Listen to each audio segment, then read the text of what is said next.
Kakani Govardhan Reddy case రోజుకో మలుపు తిరుగుతోంది. ముందస్తు బెయిల్ పిటిషన్పై హైకోర్టు విచారణ జరపనుంది.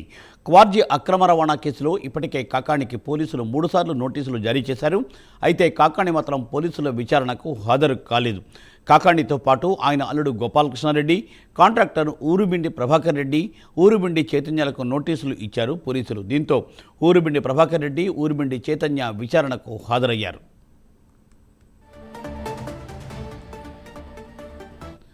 రైట్, దీనిపై మరింత సమాచారాన్ని మా ప్రతినిధి నరేష్ అందిస్తారు. నరేష్. మూర్తి, మొత్తానికి మాజీ మంత్రి కాకాని గోవర్ధన్ రెడ్డి కేసు ఉత్కంఠ పరిస్థితి నెలకొందని చెప్పుకోవచ్చు. ఇవాళ హైకోర్టులో కాకాని ముందస్తు బెయిల్ క్రాష్ పిటిషన్ కూడా విచారణ జరగబోతున్నటువంటి నేపథ్యంలో ఇటు ఓవైపు మాజీ మంత్రి కాకాని గోవర్ధన్ రెడ్డి క్వార్జీకి సంబంధించినటువంటి అక్రమ రవాణా కేసు ఇప్పటి వరకు కూడా కాకానికి 3 సార్లు నోటీసులు ఇచ్చినప్పటికీ కూడా ఇంతవరకు విచారణకు అయితే రాలేదు. అయితే ఈ కేసులో ఇప్పటికే 10 మంది ఉండగా మరో 3పై అడిషనల్ గా కూడా నోటీసులు ఇచ్చి పోలీసు విచారణ హాజరు కావమని చెప్పి అడిగారు. నోటీసులు ఇవ్వడం జరిగింది. అయితే ఈ నేపథ్యంలోనే మరో 3 పేర్లు కూడా మనం చూస్తే కాకాని అల్లుడు చిన్నల్లుడు గోపాలకృష్ణారెడ్డితో పాటు కాంట్రాక్టర్ ఊరుబిండి ప్రభాకర్ రెడ్డి, ఊరుబిండి చైతన్యలకు కూడా నోటీసులు ఇవ్వడం జరిగింది. అయితే అందులో భాగంగానే ఈ రోజు ఉదయం 11 గంటలకి నెల్లూరు రూరల్ డిఎస్పీ కార్యాలయానికి ఊరుబిండి చైతన్య, ఊరుబిండి ప్రభాకర్ రెడ్డి ఇద్దరు రావడం జరిగింది. విచారణకి హాజరయ్యారు. అయితే మరొకరు కాకాని అల్లుడు గోపాల్ రెడ్డి అయితే హాజరు కాలేదు. విచారణకు హాజరైనటువంటి ఈ ఇద్దరు ఏం చెప్పారని దాని మీద కూడా ఉత్కంఠ పరిస్థితులు అనుకున్నాయి. మరోవైపు కాకాని గోవర్ధన్ రెడ్డి క్యాష్ పిటిషన్ ముందస్తు బెయిల్ మరి కాసేపట్లో కూడా హైకోర్టులో ధర్మాసనం దీన్ని పూర్తి స్థాయిలో ఏ విధంగా చూస్తుందనే దాని మీద కూడా అంతా ఉత్కంఠ రేపుతుంది. ఎందుకంటే ఇప్పటికే కాకాని గోవర్ధన్ రెడ్డి ఇటు బెయిల్ రాదు, ఎందుకంటే SC/ST కేసు నమోదు చేస్తున్నారు.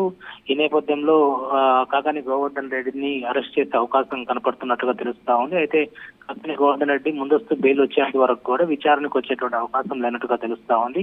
నెల్లూరు జిల్లాలో వైఎస్ఆర్సీపీకి చెందినటువంటి నియోజకవర్గాల సమన్వయకర్తలు, ఇన్ఛార్జీలందరూ కూడా కాకాని గోవర్ధన్ రెడ్డి పై అనవసరంగా కూటమి ప్రభుత్వం ఇటు కక్ష సాధింపు చేస్తుంది, ఇది కరెక్ట్ కాదు, తగిన చర్యలు రాబోయేటువంటి రోజుల్లో మేము తీసుకుంటాం, దీని మీద కార్యాచరణ కూడా ముందుకు తీసుకెళ్తామని చెప్పి ఇన్ఛార్జీలు సైతం ప్రెస్ మీట్లు నిర్వహిస్తూ ఉన్నారు జిల్లా పార్టీ కార్యాలయం వైఎస్ఆర్సీపీకి సంబంధించినటువంటి ప్రాంగణంలో.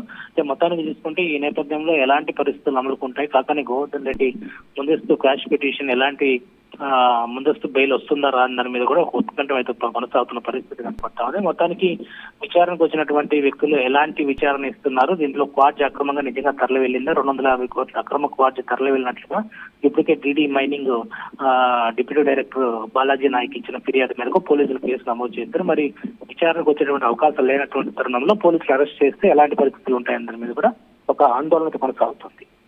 Thank you Naresh, thanks for update.